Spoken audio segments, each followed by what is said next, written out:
The day I moved into Willow Creek Estates, I honestly believed I'd found the perfect place to spend the rest of my life. After 34 years as an architect, I was finally retired. No more construction deadlines. No more client meetings.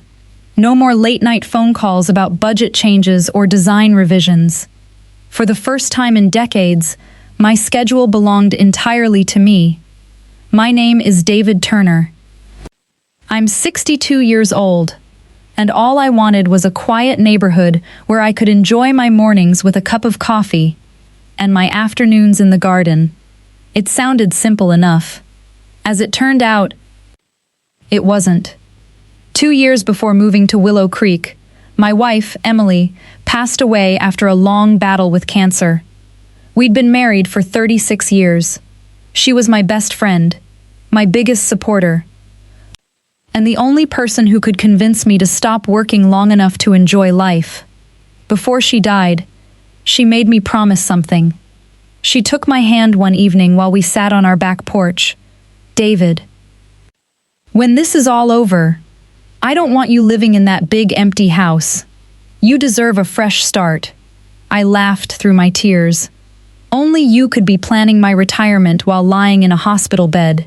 She smiled. "You've spent your whole life building homes for other people. It's time you built one for yourself." Those were some of the last words she ever spoke to me. After the funeral, I stayed in our family home for almost a year. Every room reminded me of Emily.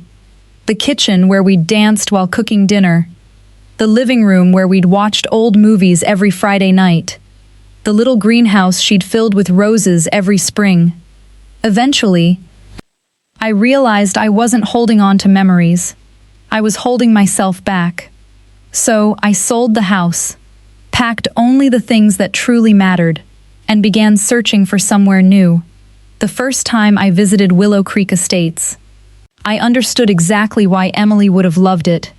Tree-lined streets, well-kept sidewalks, small lakes surrounded by walking trails, children riding bicycles, neighbors chatting on front porches. Everything looked peaceful. The real estate agent smiled.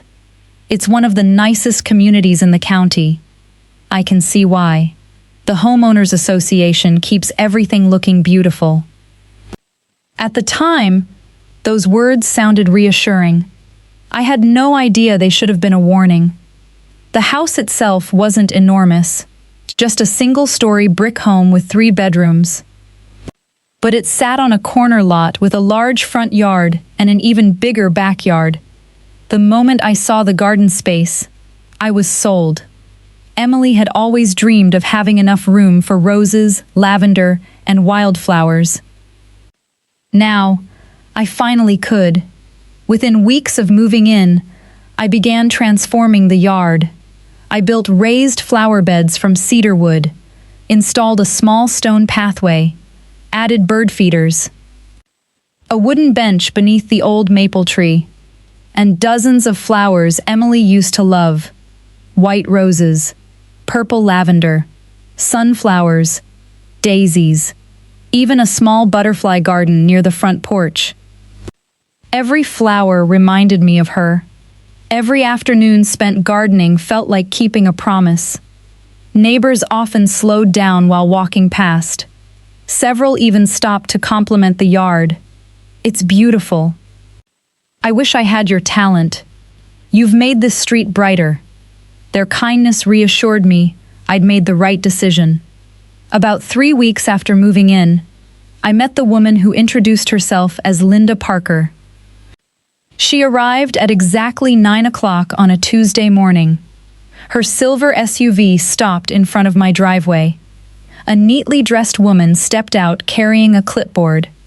She walked toward me with the confidence of someone completely accustomed to being in charge. "Good morning.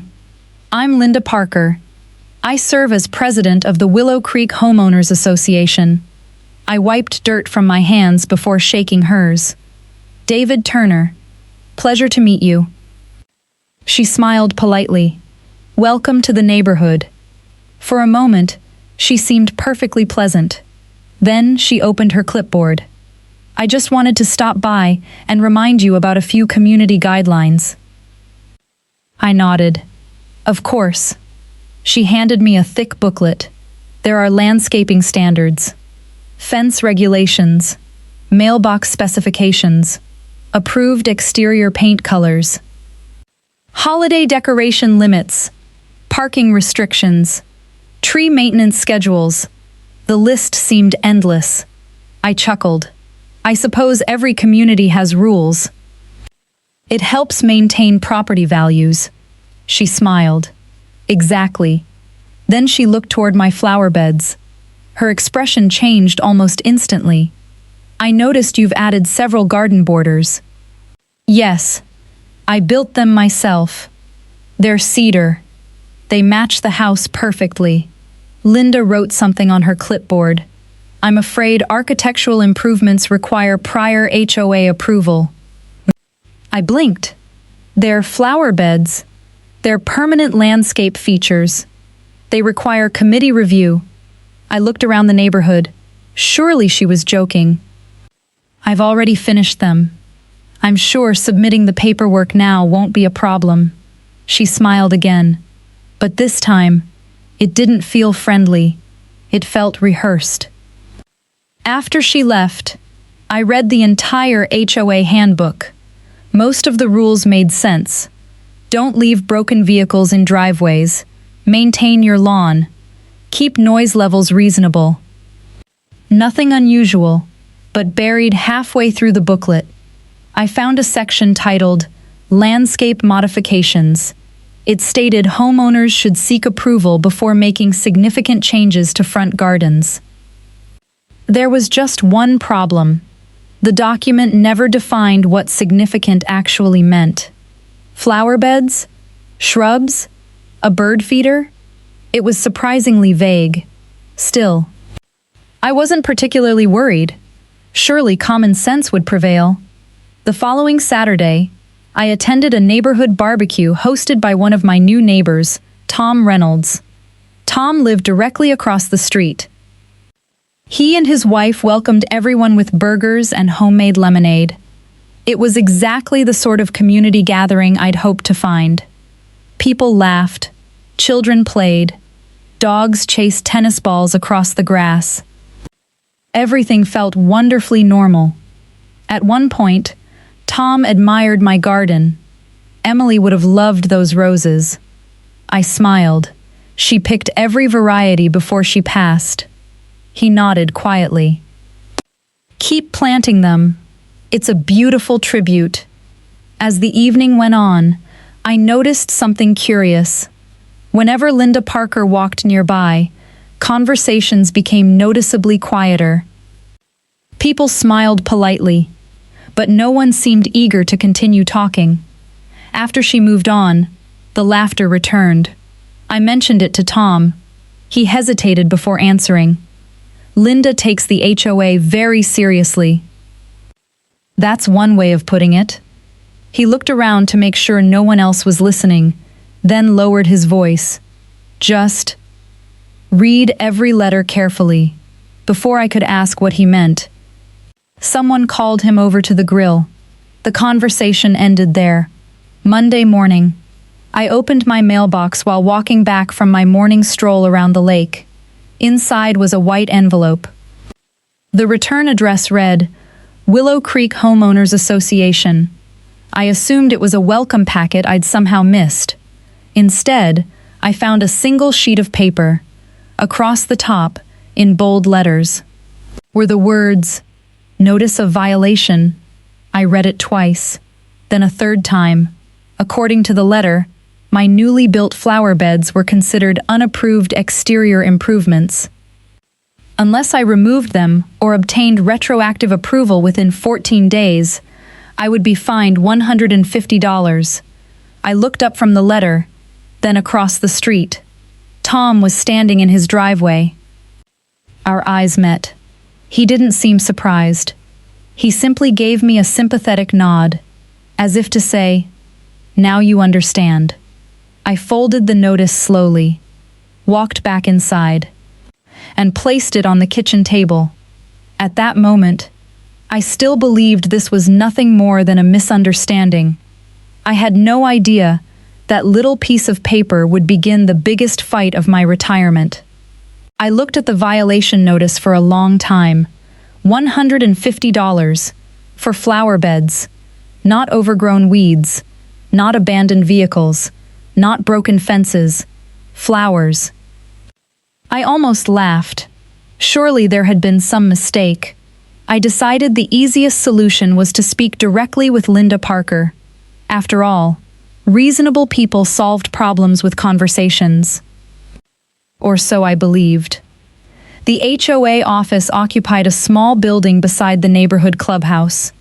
It looked more like a reception office than the headquarters of an organization that governed over 300 homes. Linda greeted me with the same polite smile she'd worn during our first meeting. "Good morning, David. I assume you're here about the notice." "I am." I placed the letter on her desk. "I'd like to understand what exactly I've done wrong." She adjusted her glasses before reading the document. "It appears you've installed permanent landscape features without committee approval. They're wooden flower beds. They're still modifications. I used cedar to match the house. That isn't the issue. So what is? The process." I frowned. "I'm happy to submit the paperwork now." Linda shook her head. "The Architectural Review Committee only meets once a month. The next meeting is in 3 weeks. My deadline is in 14 days. She nodded. "That's correct." "So I'll be fined before the committee even reviews my application?" "I'm afraid those are the rules."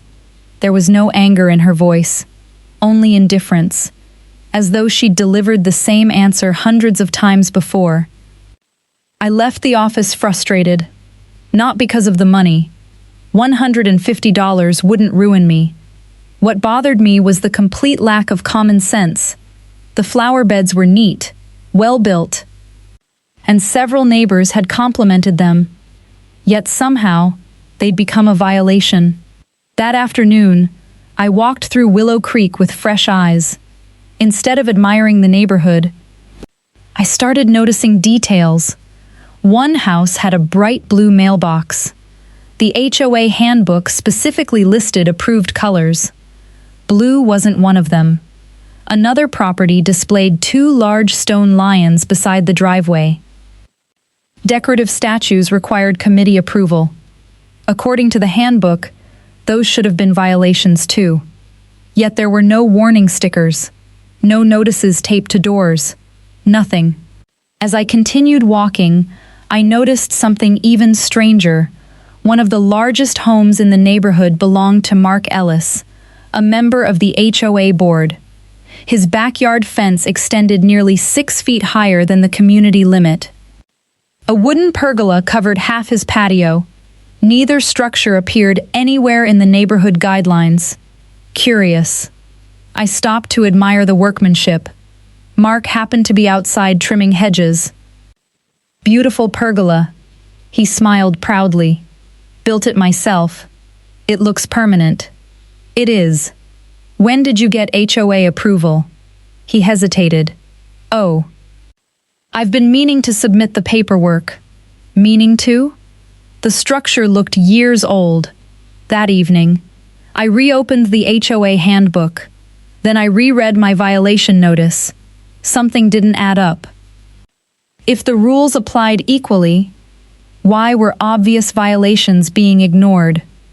The following Monday, another envelope appeared in my mailbox. This time, the violation concerned my mailbox. I unfolded the letter. Notice of violation. Reason: mailbox numbers do not meet community font specifications. I stared at the paper in disbelief. The previous homeowner had installed those numbers years earlier. I hadn't changed them. I'd barely been living there a month. Yet somehow, I was responsible. I replaced the numbers anyway, not because I agreed with the rule, because I wanted the issue resolved. 3 days later, another notice arrived. This one claimed my lavender bushes exceeded the approved height. I walked outside with a tape measure. They were exactly 23 inches tall. The handbook allowed 24. I measured them twice, just to be certain. That afternoon, I found Linda taking photographs outside my property. "Can I help you?" She lowered her camera. "I'm conducting routine inspections." "Of my house?" "Of the neighborhood." I glanced across the street. Tom's lawn desperately needed mowing. 3 houses farther down. Someone had left a trailer parked in their driveway all weekend. Linda hadn't photographed either one. Only mine. Word spread quickly. Several neighbors quietly approached me over the next few days. Most kept their voices low, as though they didn't want anyone overhearing. An elderly widow named Helen Morris stopped while I was watering the roses. I heard about the notices. I smiled politely. "It'll get sorted," she sighed. "I used to think that too." "What do you mean?" "They fined me because my bird feeder was visible from the street." "You've got to be kidding." "I wish I were." She looked around before continuing. "When I appealed, they doubled the fine." Another neighbor, Carlos Ramirez, shared a similar story. "They cited my son's basketball hoop. It was portable. I moved it inside every evening." "So why the violation?" Carlos laughed bitterly. "They said someone might leave it outside overnight." I couldn't believe what I was hearing. It wasn't just me. That weekend, I attended my first HOA board meeting. About 40 residents filled the clubhouse. Linda sat at the front beside 4 other board members. The meeting moved quickly.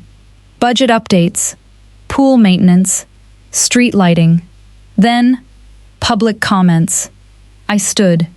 "My name is David Turner. I recently received several violation notices." Linda interrupted immediately. "Mr. Turner, individual enforcement matters aren't discussed during public meetings. I'd simply like clarification." "You may submit questions in writing." Several homeowners exchanged frustrated glances. Apparently, this wasn't unusual. After the meeting ended, Tom caught up with me in the parking lot. "You handled yourself well." "I didn't accomplish much." He nodded. "That's because they don't want questions." "What do you mean?" He looked toward the clubhouse to make sure no one was listening. "Have you ever asked to see the meeting minutes?" "No." "You should." "Why?" "Because every homeowner has the legal right to inspect HOA records." I frowned. I didn't know that. Most people don't. The next morning, I sent a formal written request. I asked for copies of board meeting minutes, architectural approval records, violation enforcement policies, and a list of approved landscaping projects from the previous 2 years. Everything homeowners were legally entitled to review. I wasn't looking for a fight. I simply wanted transparency. 3 days later, I received the HOA's response. It wasn't what I expected. Instead of providing the records, they sent another violation notice. This one claimed my decorative stone bench required prior approval. I read the letter twice, then looked out the front window. The bench had belonged to Emily. It sat beneath the maple tree surrounded by white roses. No one used it except me. No one complained about it. Yet somehow, it had become another violation. As I folded the notice, my phone rang. It was Tom. His voice sounded unusually serious. "David, I think you should come over." "Why?" "I've just found something." "What is it?" There was a long pause. Then he quietly said, "I think Linda's been enforcing one set of rules for you, and a completely different set for everyone else." Tom didn't say another word over the phone. He simply gave me his address and asked me to come over. The urgency in his voice told me this wasn't another rumor. He had found something important. When I arrived, Tom was waiting in his garage with a laptop open on a workbench. Stacks of printed documents surrounded him. "I've been on the HOA finance committee before," he said. "I resigned 2 years ago." "You never mentioned that." He gave a tired smile. "I try not to think about it." He pointed to several documents spread across the table. "I heard you requested the board records." "I did." "They ignored the request." "They did." Tom nodded. "I figured they would." He slid a folder toward me. So I started looking myself. Inside were copies of HOA meeting minutes from the previous 3 years. Most of them looked routine. Landscaping, budget approvals, pool maintenance. But one section caught my attention: architectural applications. Page after page listed homeowners whose projects had been approved. Pergolas, stone walkways, garden beds, decorative fences, outdoor kitchens. Almost every request had been approved. Then I noticed something strange. Several addresses belonged to HOA board members. Their approvals had been granted, sometimes on the very same day the applications were submitted. Meanwhile, ordinary homeowners often waited 6 to 8 weeks. Tom leaned against the workbench. "Now look at this." He handed me another sheet. It listed every violation issued during the past year. I quickly counted. Nearly 60% had been issued to fewer than a dozen homeowners. My name appeared 3 times, even though I'd only lived there for a month. Board members? None. Not one violation. I looked up. "That can't be right." Tom nodded. "It is." I checked twice. "So the rules only apply to certain people?" He sighed. "That's what it looks like." For the first time, I stopped thinking this was simply bad management. This looked deliberate. Selective enforcement. The same rules, applied differently depending on who you were. The next morning, I met with a property attorney named Rachel Morgan. Her office walls were lined with legal textbooks and framed court certificates. After listening to my story, she remained silent for several moments. Finally, she asked, "Do you still have every violation notice?" "I've kept all of them." "Good. What about photographs?" "I've documented everything." She smiled. "I like organized clients." Rachel carefully reviewed every letter. Then she studied Tom's copies of the HOA records. She highlighted several sections with a yellow marker. "This is interesting." "What is?" She tapped one page. "The HOA bylaws specifically require uniform enforcement." I frowned. "What does that mean?" "It means if the board fines you for something, they're expected to fine everyone committing the same violation." "And if they don't?" She looked directly at me. "Courts generally don't like selective enforcement." For the next hour, Rachel explained how homeowners associations were supposed to operate. Rules weren't the problem. Most neighborhoods had them. The problem came when those rules were enforced unfairly. If one homeowner received fines while another was ignored for identical violations, the board could be challenged. Legally. As I prepared to leave, Rachel handed me a short checklist. "Keep documenting everything. Don't argue with the board. Communicate only in writing. And one more thing." What? "Never underestimate paperwork. As an architect, you already understand that." I smiled. She was right. Buildings weren't won with opinions.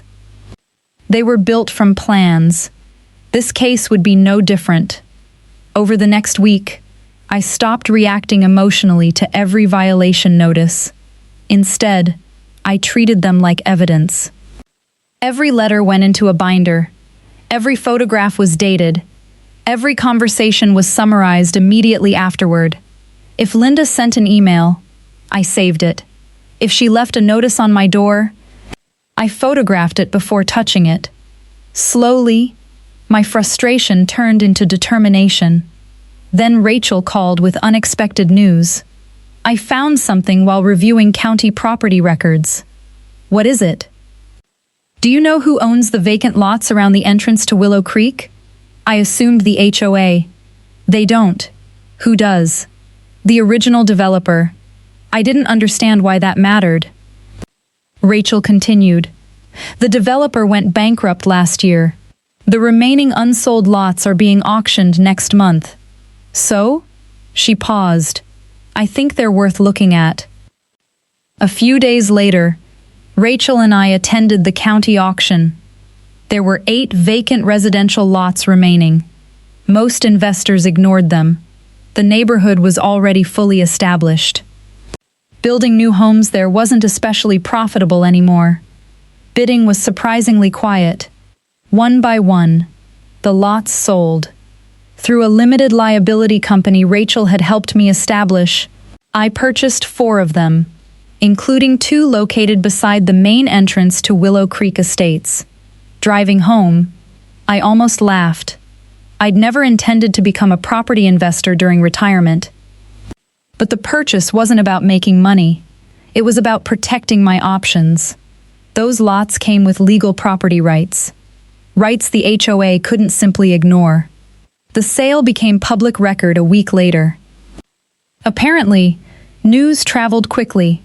The following Tuesday morning, there was another knock at my front door. Linda Parker stood outside, but this time, she wasn't carrying a clipboard. She looked concerned. Good morning, David. Linda, I heard you've acquired several properties.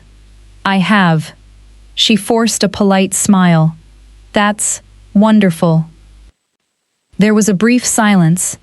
Then she asked, May I ask what your plans are? I smiled. I'm still deciding. For the first time since we'd met, Linda looked genuinely uncomfortable. She thanked me for my time, turned around, and walked back to her SUV without another word. I watched her drive away. Something had changed. For weeks, I'd been the one reacting to every move the HOA made. Now, for the very first time, they were reacting to mine, and somehow, I had the feeling the real battle was only just beginning. The next HOA board meeting was standing room only. Word had spread through Willow Creek faster than anyone expected.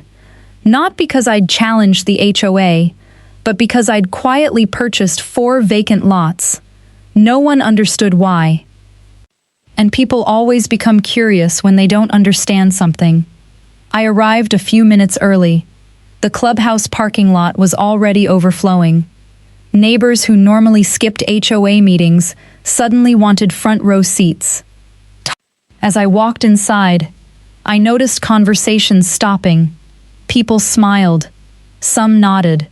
Others simply watched. It felt as though everyone was waiting for something to happen. Linda Parker sat at the front of the room with the rest of the board. She looked noticeably different from our previous meetings. Still confident, still composed, but there was a tension in her face I hadn't seen before. The moment she noticed me, her eyes briefly followed me to my seat. Then she quickly looked away. The meeting began with routine business. Budget reports, pool maintenance, streetlight repairs. Everything seemed perfectly ordinary until public comments. Linda looked around the room. Does anyone wish to address the board? I slowly stood. My name is David Turner. A few people quietly turned toward me. I'd like to discuss selective enforcement. The room became silent. Rachel had warned me to stay calm. Present facts. Nothing more. So that's exactly what I did. I placed a folder on the podium. Over the past 6 weeks, I've received 4 violation notices. I lifted another document. During that same period, multiple properties owned by current board members remained in violation of the exact same architectural standards. Several homeowners exchanged surprised looks. Linda immediately interrupted. Mr. Turner, those allegations are inaccurate. I smiled politely.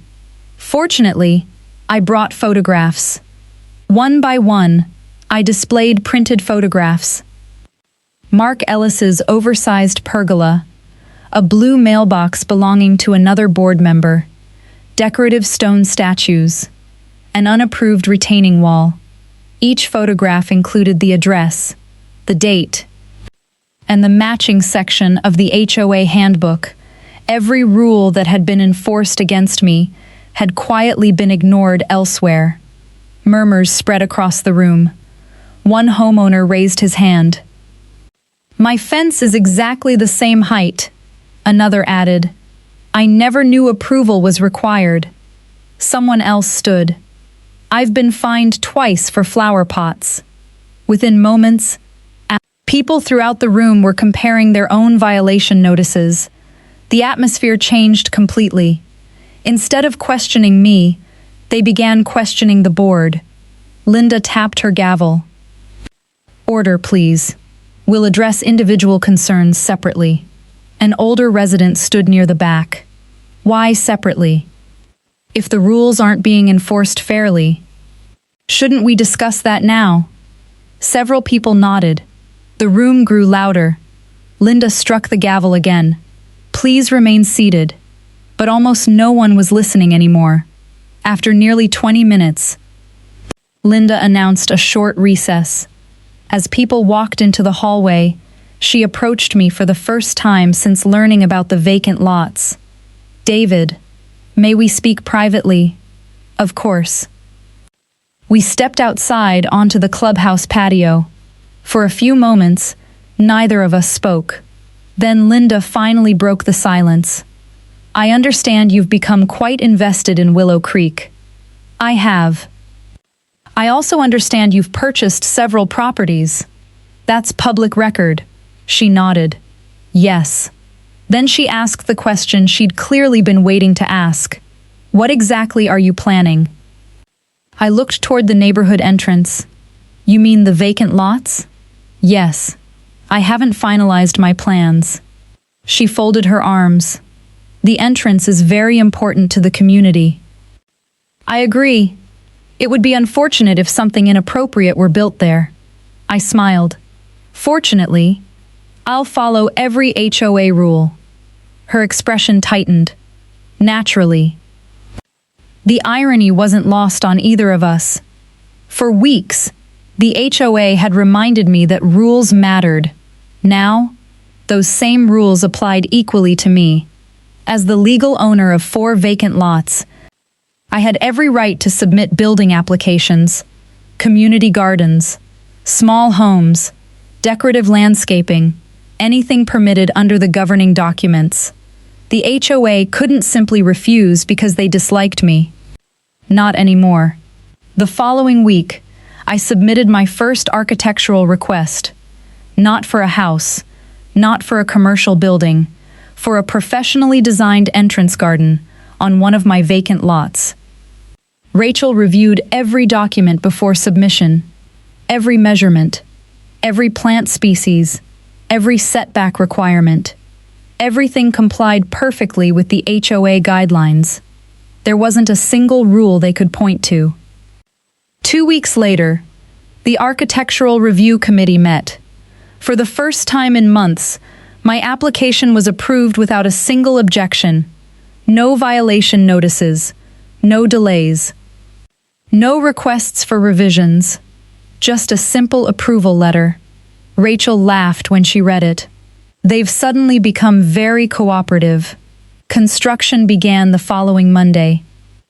Professional landscapers installed walking paths, flowering shrubs, and decorative stonework near the entrance. Neighbors frequently stopped to watch. Many thanked me personally. One elderly woman smiled. "The entrance has never looked this beautiful," another homeowner added. "It's nice seeing someone improve the neighborhood instead of arguing." I appreciated the compliments, but I knew something else was happening behind the scenes. The board had stopped sending me violation notices entirely. Not one. For almost a month. Then, late one Friday afternoon, there was another knock at my front door. This time, Linda wasn't alone. Two other HOA board members stood beside her. None of them carried clipboards. None of them held violation notices. Linda offered a polite smile. "David, we'd like to discuss resolving our recent misunderstandings." I invited them onto the porch. She took a deep breath. "The board believes it would be in everyone's best interest to move forward." I looked at her calmly. "What exactly does that mean?" She exchanged nervous glances with the other board members, then quietly said, "We're prepared to reconsider every fine you've received." Before I could answer, Rachel's words echoed in my mind. "Don't negotiate from emotion, negotiate from facts." I smiled politely. "I'm willing to talk, but my attorney will be joining us." The smiles on their faces faded almost instantly, because they finally understood this wasn't just about a few flower beds anymore. The balance of power in Willow Creek had completely changed. The following Tuesday, Rachel Morgan arrived at my house carrying a thick leather briefcase. She placed it on my dining table and smiled. "I think it's time we finish this." Over the past 2 months, that table had become our headquarters. Violation notices, HOA bylaws, meeting minutes, photographs, emails. Everything was organized into neat binders. Rachel looked at the stack. "I've taken cases with far less evidence." I poured 2 cups of coffee. "So what's next?" "We give the board one final opportunity to fix this themselves. And if they don't?" She closed the briefcase. "Then we take them to court." That afternoon, Rachel sent a formal legal demand to the HOA. The letter was simple. It requested 4 things. First, every violation notice issued against me would be withdrawn. Second, every fine I'd paid would be refunded in full. Third, the board would acknowledge its pattern of selective enforcement. And finally, the HOA would adopt fair enforcement procedures for every homeowner. If they agreed, there would be no lawsuit. If they refused, the matter would move forward in court. 3 days later, the response arrived. Linda Parker had requested a special board meeting, not just for board members, for every homeowner in Willow Creek. Apparently, they wanted the entire neighborhood present. The clubhouse had never been so full. People lined the walls. Others stood outside the open doors listening through the windows. The atmosphere felt completely different from my first meeting. Back then, everyone had remained quiet. Now, people openly discussed violation notices they'd received over the years. Stories I'd never heard before. One family had been fined because their children's bicycles were visible from the sidewalk. Another homeowner had received 3 notices over the color of a garden hose. An elderly couple had been threatened with daily fines because they replaced a dying tree without prior approval. The complaints just kept coming. For the first time, people realized they weren't alone. Linda called the meeting to order. She looked exhausted. Gone was the confident woman who had walked around with a clipboard. Instead, she looked like someone carrying a weight that had finally become too heavy. She cleared her throat. "The board has reviewed concerns raised by several homeowners." There was a brief pause. "We've also reviewed documents provided by Mr. Turner's attorney." She glanced toward me, then lowered her eyes. Rachel stood beside me. When invited to speak, she calmly walked to the front of the room. She didn't raise her voice. She didn't accuse anyone. She simply projected document after document onto a large screen. Photographs, violation records, meeting minutes, approval applications. Every fact was backed by evidence. Every claim could be verified. Then she displayed one chart. The room became silent. It compared HOA violations over the previous 2 years. Nearly 70% of all fines had been issued to fewer than 15 homeowners. Meanwhile, multiple board members had received none, despite documented violations. Rachel looked around the room. This isn't equal enforcement. It's selective enforcement. And selective enforcement violates the association's own governing documents. No one argued, because the numbers spoke for themselves. One by one, homeowners stood up. I was fined for my mailbox. I got cited for flower pots. They made me repaint my fence. I paid nearly $1,000. Voices filled the clubhouse. Not angry, just tired. And tired of feeling powerless. After nearly an hour, Linda slowly stood. She looked around the room before speaking. I owe everyone here an apology. The clubhouse became completely silent. We believed strict enforcement protected property values. She paused. But somewhere along the way, we stopped treating people fairly.